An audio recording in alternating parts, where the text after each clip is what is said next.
Hello everyone, it's your boy, Jet like the one and only, here with another exciting live stream, and in this video, we're going to have a discussion on Spectacular Spider-Man issue number 304.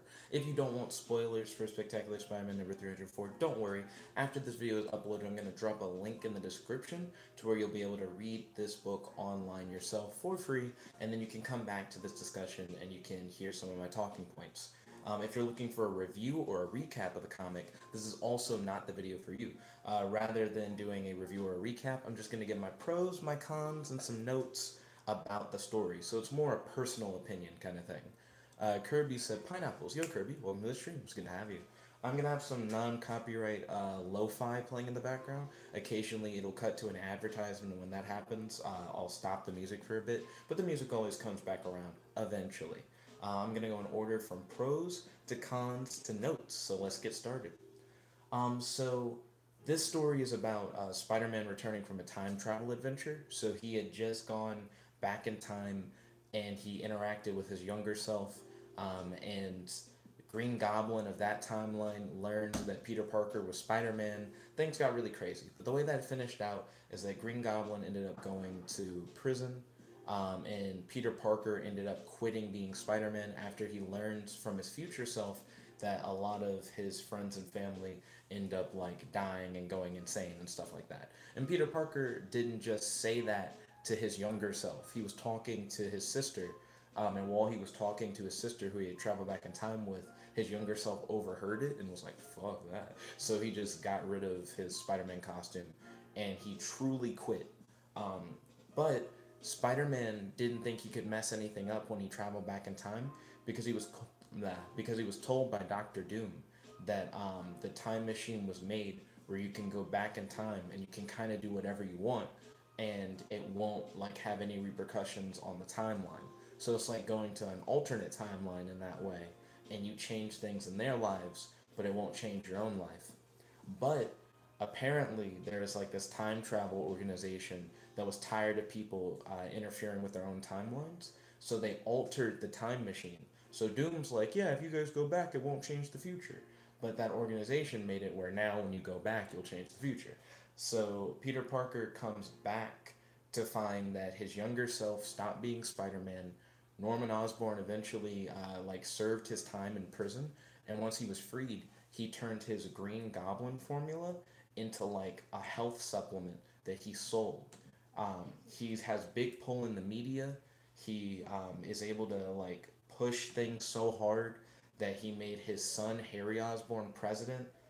Doctor Octopus, for whatever reason, is the police commissioner, and we're gonna get into that a little bit later. Um, and most of the superheroes are either dead or they work for Osborn, which is really dumb. But again, we'll get to that in a moment. We're in the pros right now. Sorry about that. So let's talk about a few things that I liked about the book. So, alternate future Peter seems to be genuinely tormented by not being Spider Man, but understands that by being Spider Man, he would bring like so much personal like torment that it just doesn't seem worth it. But he like has his own company, like he has his own Parker Industries, and unlike in the normal continuity where Parker Industries came out of Dr. Octopus controlling Spider-Man's body as Superior Spider-Man and pushing him to start his own company, in this timeline Peter Parker just like does the smart thing and goes, because I'm smart, I should like have a company, which makes sense. But it's not fully him because it's shown that Gwen Stacy is also who helps push Peter and helps develop Parker Industries alongside him, which I think is really cool. Because she doesn't die in this timeline because Peter Parker gave up being Spider-Man in this timeline, so it makes sense. Um, but you can tell that he still hears like Uncle Ben's whole "with great power comes great responsibility" thing, and it messes with him that he does have all this great power, but he knows that if he was to use it, it would just cause problems. Matt said, I know that you care about the amazingly ultimate adventures of Spider Man, but Blaze Blue Cross Tag Battle is so fun. I'm glad that you're enjoying it, Matt, and thank you for checking in. It's good to hear from you. So, with that, I am really interested in seeing if Peter is going to be able to convince this alternate timeline version of himself to take on the Spider Man mantle, because that is like a very interesting point here. I'm gonna skip to one of my later pros because it kind of connects into this one. I like that even though Peter has explained that he decided not to be Spider-Man in order to protect his family and friends, but Gwen Stacy of this alternate timeline is still like, but aren't you kind of wussing out? Like she's been helping the Resistance, which are the world's like remaining superheroes, and there's only like 3 or 4 of them. It's really sad actually. Um, but Gwen Stacy has been helping them out, helping them get the technology they need as they're trying to like overthrow the government. Um, but it's stupid, and I'll go over how it's stupid in a second. We're still in pros, but I like the fact that Gwen Stacy has a backbone, and even knowing that in an alternate timeline a lot of things go south, she still feels like Peter shouldn't shirk his responsibility, and that he should still try to be like the best Spider-Man he can be, regardless of like what may or may not happen, as long as it's better for everybody in general. Um, he should like still be trying to push for that, and I dig that. Riri Williams is one of the only like superheroes remaining. It's Riri Williams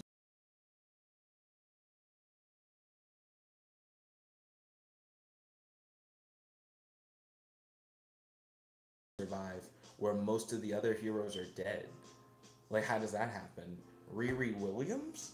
I mean, I'm not saying that Ironheart isn't cool. I'm really enjoying her in the Iron Man comic, but like, how did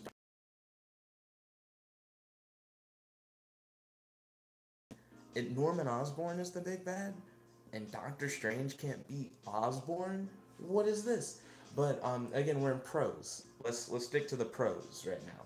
Riri Williams' black Ironheart armor. She has like a different armor suit than normal. So she has a black Ironheart armor. It's pretty dope. Not gonna lie, I actually do really vibe with it. But she looks older for some reason. And I mean, they went to 2018 of this alternate timeline. So they're just in an alternate present. Riri's supposed to be 15. She looks like she's at least 20. I don't know why the artist drew her like that. Is she like really tall? If so, I've never noticed. But she looks really tall.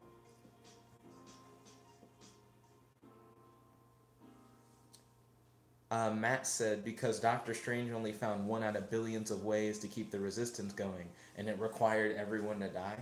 I see where Matt's going with that. Nudge, nudge, wink, wink. Um, but I don't know. We'll get to that. We'll get to that, Matt. That's comes up later in the cons. So, the next pro, seeing J. Jonah Jameson become so humble in a world where Spider-Man doesn't exist, and realizing the error of his ways is a strong character building moment for him. So, in the Spectacular Spider-Man book, J. Jonah Jameson recently learned that Peter Parker is Spider-Man, and it really changed his perspective on Spider-Man. But I feel like even though it has, Jameson has still kind of been the same old Jameson. He's been helping Peter, he's been helping Spider Man as of recent, but he still has kind of been his very proud journalistic self. It didn't like change his character. But now that he sees a world where Peter Parker stopped being Spider Man and like most of the superheroes are dead and like the Osborns rule the world, it's actually really refreshing to see a Jameson realize I didn't know I was so wrong kind of thing. Um, that's actually really cool. So I vibe with that a lot. I honestly wanted the thumbnail to be there's this zoom in shot in Jameson's eyes where he like talks about it. But I realized not only was that not a very interesting thumbnail, other than the text, like the text is cool, but also it was just hard to get a good shot of that, like a good like cutout of that to have as the thumbnail. So my next pro I already read because I actually skipped forward to read that pro. It was the Gwen Stacy one, which means now we're in the cons. So first con, Doctor Octopus seems like he would do a lot more with his life than just be a police commissioner. In the normal continuity before he became Doctor Octopus, he was a nuclear physicist. He was a scientist and he believed in science like through and through. He's a genius. So what would make Dr. Octopus in this continuity decide, I'm gonna be a police commissioner? Well, they reveal that he was like a convicted felon, and that the Osborns like manipulated the system to give him a second chance, and they directly appointed him specifically to be like the police commissioner. And I'm like, that's still stupid. Dr. Octopus has plenty of drive. Dr. Octopus is like a scientific like mastermind. Why isn't he like pushing himself further? Um, I feel like unless he doesn't have the like tentacle arms, that this doesn't make a lot of sense. We've only really seen like a few clips of Dr. Octopus, like just like his face as he's talking to Norman Osborn like via a screen. Um, but after he got those tentacles, Dr. Octopus became like a lot more assertive as a person as he distanced himself away from people because he thought he was better than them.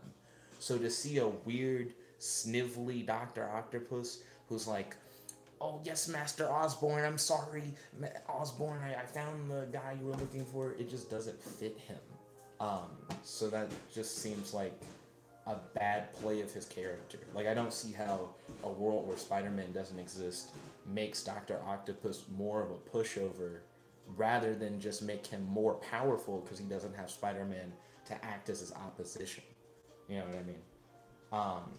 Because Norman Osborn is really powerful. Like, the more I read about Osborn in my Spider-Man guidebook, the more I learn that, like, he definitely is a formidable foe. He's not just a crazy guy on, like, a jet glider. But I still don't see him being that much better than Doc Ock in, like, certain ways, especially like this. But I do have to give the book a little bit of credit. In the previous storyline, like I said, Green Goblin learned who Spider-Man was. He learned his secret identity. And he learned that, like, time travel is a thing.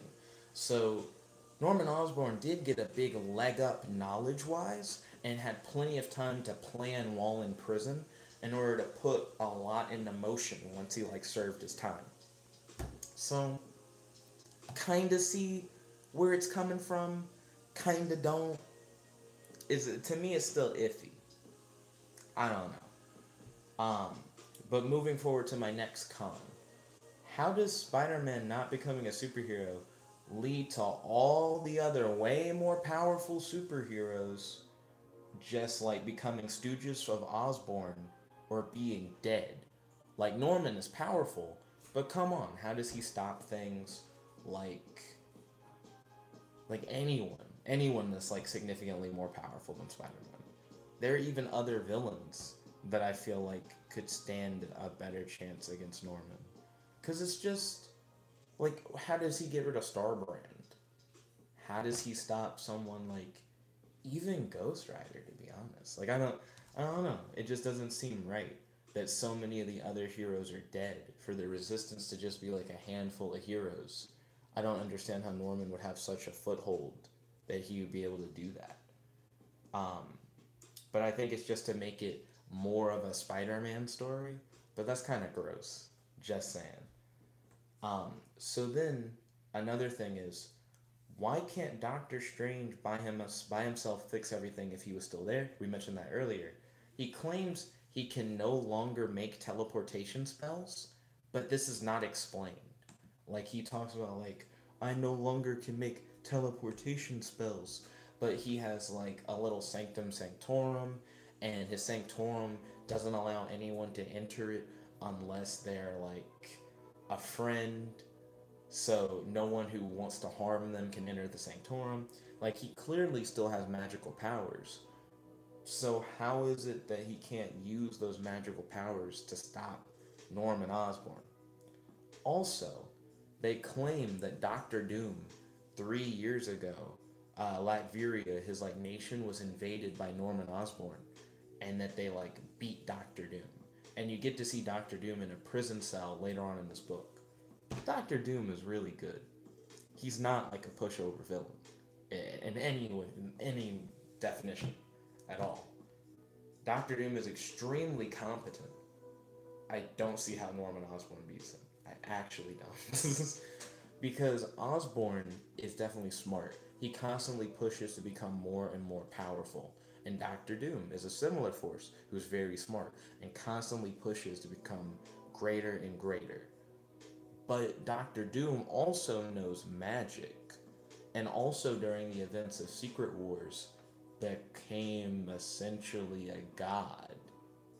Norman Osborn doesn't just become God. You know, like when I like think about Doctor Doom and I think about Green Goblin, I do not put them on the same tier whatsoever.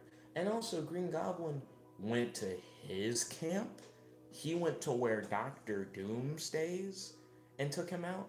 And keep in mind, it was just 3 years ago. 2015 Doctor Doom. You're telling me Norman Osborn couldn't have. No, I mean, you're telling me that Doctor Doom couldn't have, like, persevered 3 years ago? I don't think he was that much weaker 3 years ago. Like, if they had said something like, after Peter Parker left, Green Goblin got some future tech or something, and, like, hit up Latveria, I'd be like, oh, yeah, you know, like, Doctor Doom would still be. Not even. Not even. Because we have things that say that, like, Doctor Doom actually, like, planted the seeds for Secret Wars to happen, like, for him to become, like, a god over everything. So Doctor Doom has had planning upon planning, just so much time to, like, get everything organized for his rise to power. Green Goblin should have nothing on that at all. And Spider-Man not being Spider-Man shouldn't be enough to make it where Doctor Doom loses against Norman Osborn. Like, they have a lot of explaining to do, in my opinion, on how he would beat him. So those are all my pros. Those are all my cons. Now it's time for the notes. So similar to Back to Future 3, it's like we traveled through time and we created an alternate present kind of situation where everything's worse and bleak. So I found a lot of similarities to Back to the Future 3. Peter Parker being a businessman is cool because I do feel like Peter living up to his full genius and potential would start like a business or a company or a think tank or something like that. That really fits his character. So him getting rid of Spider-Man but still having Parker Industries, that makes a lot of sense. Gwen Stacy never dying, that also makes a lot of sense. Harry Osborn becoming the president in the Goblin formula as a health supplement is stupid. I actually still stand by that being dumb.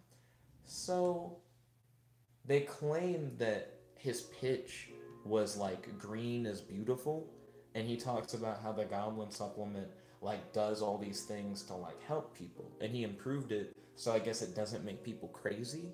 So I mean, I get that it would be a really good supplement, but Norman was still like the Green Goblin before. Like, even though he served his time and he's like an innocent man, he was essentially like a supervillain who now is making a supplement. So I think that's part of my issue is this supplement. So the way that supplements work is that they don't have to be approved by the FDA. So it's not like your drug is taken through like this big clearing process and they make sure that what you say your drug does is what it actually does. If it's a supplement, you can just kind of sell it. It's an over-the-counter thing. You don't get like a prescription for it. It's just at like Walgreens. Who would buy a supervillain drug at Walgreens? You know, like, why would I do that? That just seems like a horrible concept. And I don't see how that's how Osborn has like made his riches. I don't feel like that would be a very open and widespread consumer product. Also, sorry about the background noise. So another thing that I thought was weird, it's in the notes. The Thing is Venom. So in this alternate timeline, at some point, the Thing becomes Venom. But I don't even think that's really that cool. I don't know what exactly is like super interesting about the Thing even being Venom. You know what I mean? It's just, it's a shruggable thing, I guess. But what benefit would he even get from that? He's just stronger, I guess. And I guess he probably got the Venom symbiote back on like Battle World or whatever. Like during that event where Spider-Man would have gotten the symbiote, the Thing got the symbiote and he just kept it. Like, that's interesting. But I don't know. I don't feel like it makes him any cooler for real. And him being a stooge to Norman Osborn is also weird. Seems like a big fall for him. And then my last weird thing, that's a note, is just Peter Parker in a Doctor Strange turtleneck is weird. So Peter Parker is like, if I dress up like Spider-Man, um, Doctor Octopus's robots are actively on the lookout for Spider-Man upon request from Norman Osborn. So I can't just run around in my Spider-Man underoos. So I'm gonna wear this big Doctor Strange turtleneck instead, and I just think it's dumb. I don't really want to see, because it just doesn't look right on him. I get the concept of the design, and I feel like it could just look a little bit cooler, but it just isn't. And also, his disguise at that point, because it's just a really tall turtleneck, is this. You guys don't know who I am because you can't see the bottom half of my face. I'm disguised. This is this is the true disguise right here. How would you know? How would you identify me? You see, I don't vibe with that. Especially since he is like the big guy over Parker Industries, like his alternate timeline self. So it's not like a face that you don't see everywhere. Like people know what Peter Parker looks like. He's not just a nobody. So to just have this as your disguise, that's a dumb disguise. It just sounds like he's gonna get his alternate self in trouble, and all his alternate self wants is to not get in trouble. So I don't know. But I mean, those are my pros, those are my cons, and those are my notes. So if you would like to continue this discussion further, please type in the comment section below. And if you would like to read this book for yourself, like I said, after this is uploaded, I'm going to post a link in the description to where you can read this comic for free online. Come back to this discussion, you can hear over what I've said, and then from that, you can draw your own opinions, and we can extend the discussion in the comment section below. Thank you all once again for watching.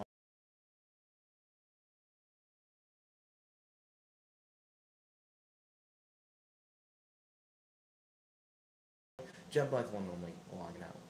Peace.